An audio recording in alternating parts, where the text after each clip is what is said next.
السلام عليكم ورحمة الله وبركاته داوديال كسو دhowaada dalmar t v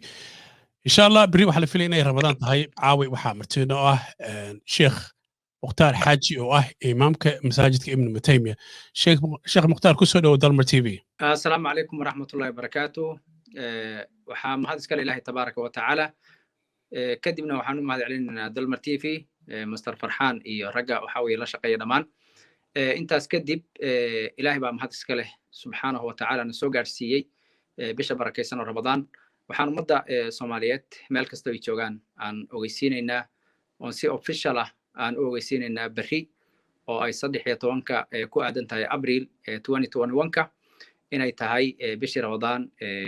kow inay tahay sanadka 1400 iyo 1442 hijriga waxaa laga arkay meelo badan oo caalam islaami ka mid ah waxaa ka mid ah Soomaaliya waxaa ka mid ah Kenya waxaa ka mid ah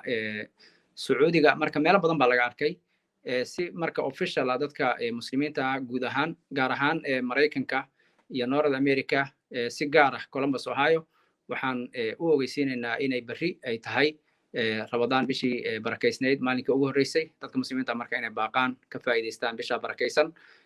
raxmaadka iyo maaragtay waxa weeye dambi dhaafka ilaahay subxaanahu wa tacaala ay weydiistaan taraawiixdana waxa weeye ay u diyaar garoobaan inay tukadaan masaajidkeena weyn oo ibnu taymiya waa ku tukan doonaa insha allahu tacaala taraawiixda waa la soo koobi doonaa xisbi baa lagu tukan doonaa marka jazaakum allah khayr baaraka allah fiikum wasalaamu calaykum waraxmatullahi wabarakaatu